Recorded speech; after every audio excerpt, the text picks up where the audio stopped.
Chelsea's biggest problem, and we're going to speak about it in today's video quite a bit because it links in with what we have just seen yesterday night against Wolves.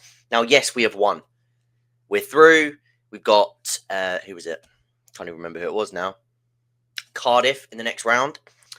But we need to talk about the issues right now because I've been posting about it a little bit today and I've been rewatching the game and I rewatched a few of the other games from earlier in this season throughout this week trying to think about low blocks, but I've of course seen other things. And one of the things that continues to come up is the inability to defend against direct play, set pieces, and the fact that we can be so easily bullied. Now, I spoke about this in the game against Sunderland, how they were able to sort of change that game, put us under pressure, and sort of change the tide against us by bullying us at the start of both halves.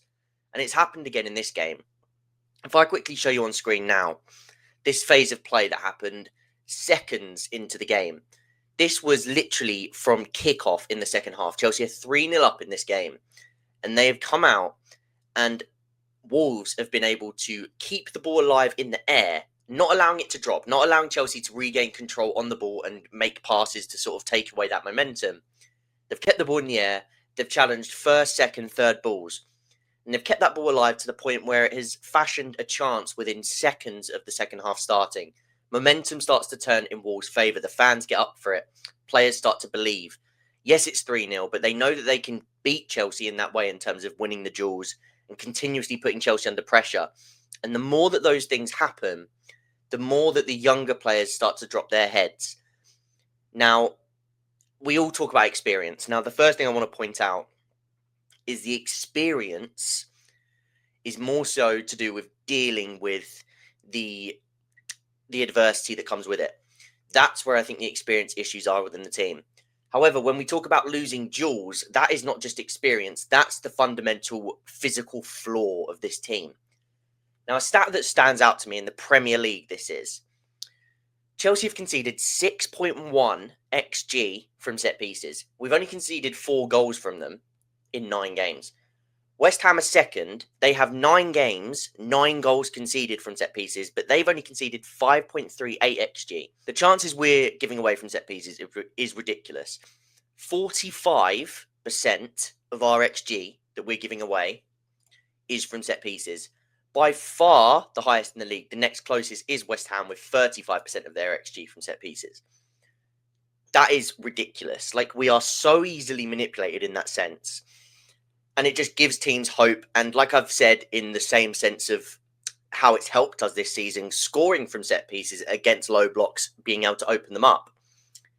Because we're so weak defensively from them, it's having the opposite effect. Even if we do go 1-0 up, as we did against Sunderland, a set piece, a throw, which then results in a goal for Sunderland, allows them to re-change the game state from a winning game state for Chelsea 1-0 to a 1-1, a drawing game state, which then allows them to fall back into that sort of 5 shape that we saw and which teams are continuously looking to do against us. And that takes us back to our other biggest problem, which is breaking low blocks. So these two things go hand in hand. And it's a fundamental issue that we're struggling with at the minute. And like I say, it's 2 things. It's a physical flaw issue, but it's also an experience issue in terms of dealing with the adversity that comes from those moments. Now, what I really want to just quickly put out there for this game is Gitten's really, really happy for him. Attacks that space really well, gets into the box, finds the 1v1. He's already got an assist at this point because he managed to latch onto the ball, take it past the player, and then Santos takes over and gets the goal. Second goal, Gittens gets into the box, drives, gets his head up, beats his man. He's so good at sort of slowing himself down to then accelerate and burst away. Gets the ball across the box. Tyreek George 2-0. Of course, as well, we saw his goal. The other thing, maybe just to quickly touch on, this was a mistake that led to their first goal, which again is another factor.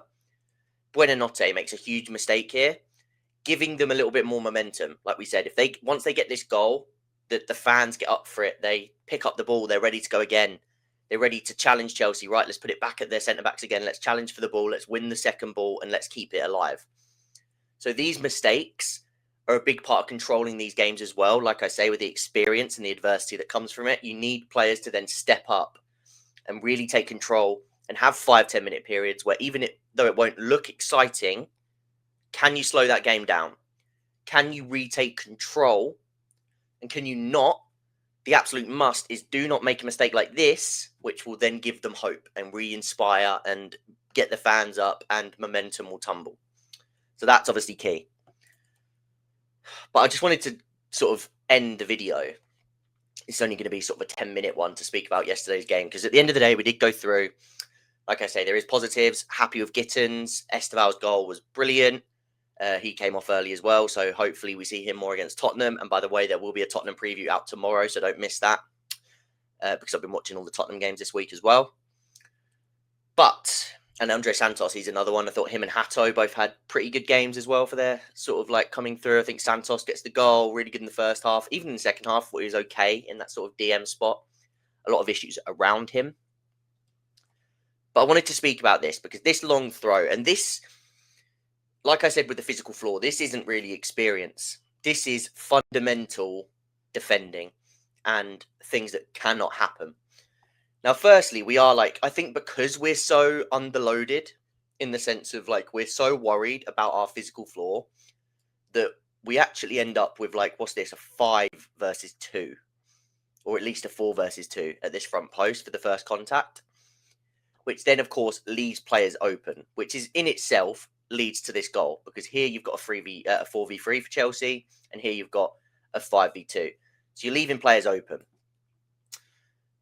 However, from this, because we're so worried about it, and it's not even having this overload here, is allowing, say, Cucurella is trying to block. That means that one player here should just be attacking the ball, but nobody has that sort of,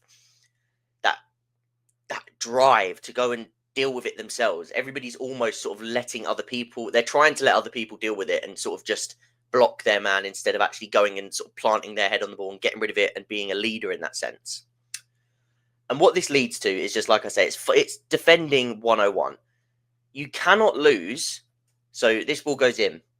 We lose the first contact here. So we lose that first contact. Like I say, really, because Cucurella and these two are sort of holding him here, one of these two, he's a Chempong really has got to go and also that's not a Chempong, Hato, sorry. He's got to go and sort of challenge for that ball as well.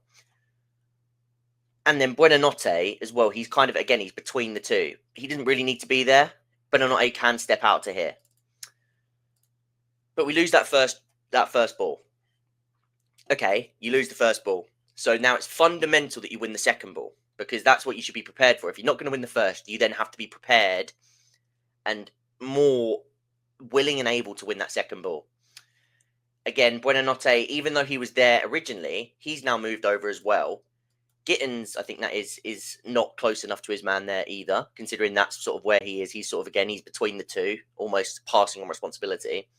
So we lose the second contact. So now, like I say, Gittins, he's between the two. So if anything, if Gittins is going to lose that contact, he should be closer to here to make that a 2v1, which he shouldn't. He should actually be closer to here to make sort of put that duel under threat. So we lose the second ball. Now, already you're thinking you've compounded, you've lost the first and second ball. This is already a disaster. What you then cannot do is lose the third ball. And that is what happens. We lose the third duel over into here, arriving in space. And the rest it's a brilliant finish. And fair enough. They score the goal, and deservedly so, because you cannot lose 3 duels. You cannot do that. This is you're told that, like I say, win it. If you don't win the first ball, of course, the first contact is so important, but you're then losing that second ball, you're in danger. And like I say, losing the third ball is suicide. So that's sort of just where I want to leave this off on, because I think that is just the fundamental error right now that we've got. And like I say, there is flaws in the setup, as I've said. I think that if we go back to this image, I think we're so clearly trying to overcompensate, but even when we try to overcompensate, nobody wants to be the one to go and put their head on it and be sort of forceful. I have a feeling, as good as a Chempong's been, and I would still start him at the weekend, by the way, I'll put that out there, because I think he's been unbelievable. I think he's been our best defender this season by quite some margin as well. I have a feeling that the reason Wes was rested for this game is because he's going to come in against Spurs, and I think he is the one defender that we have that's fit, that does do this. Like I say, he will sort of take responsibility to go and plant his head on something, and he will be aggressive. Now, that's not to say he doesn't make mistakes as well, because he does. But I think he is the most forceful with his actions, and he's the most likely in either this scenario or this scenario to go and be the guy who says, I'm going to be the one to take charge of this situation. So I do think that that's probably a key reason why he was the one that was rested for this one and ready for the Tottenham. Because again, we'll speak about it in tomorrow's preview. But Danso for Tottenham, he has got a rocket launcher of a throw on him. So we're going to be dealing with a lot more of these at the weekend, set pieces and long throws. And as I said, 6.1 XG conceded from them in the Premier League already. That's not even including these EFL Cup or Champions League games. So it's something we need to work on, and it's going to continue to put us under pressure. So we're going to have to just see how that sort of ends up in the next few weeks. But like I said, we'll be back tomorrow with a preview for the Tottenham game. Hope you guys have enjoyed. Let me know your thoughts of last night's game. Who you was impressed by? Like I said, Gittins for me and Andre Santos and Hato, probably the three. Let me know your thoughts. Esteval, great goal as well, of course. And I'll see you guys in tomorrow's video.